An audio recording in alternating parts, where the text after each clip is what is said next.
नए नए audio video सबसे पहले देखने के लिए हमारे चैनल को लाल बटन दबा के सब्सक्राइब करें और घंटी के निशान पे दबा के ऑल नोटिफिकेशन को जरूर दबाएं।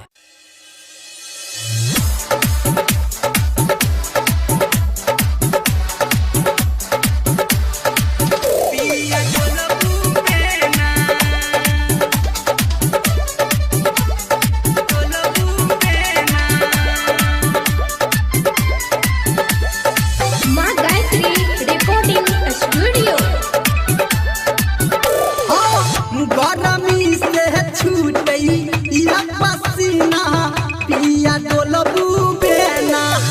गरमी से छूटई या पसीना सैया डोलबू बेना। यो पिया डोलबू बेना, यो सैया डोलबू बेना। यो पिया डोलबू बेना, यो सैया हक दिया बेना। फूल देना राजा डोलबू बेना।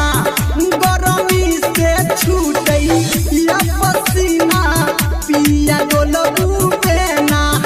गरमी से छूटई या पसीना सैया डोलबू बेना।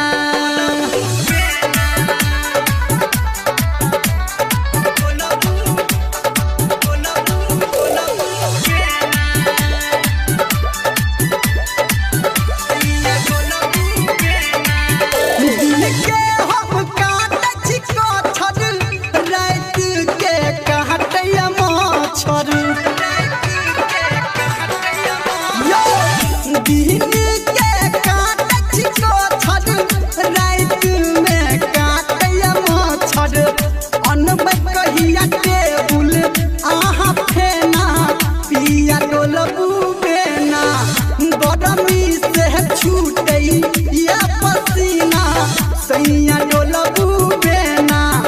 गरमी से छूटई या पसीना पिया डोलबू बेना।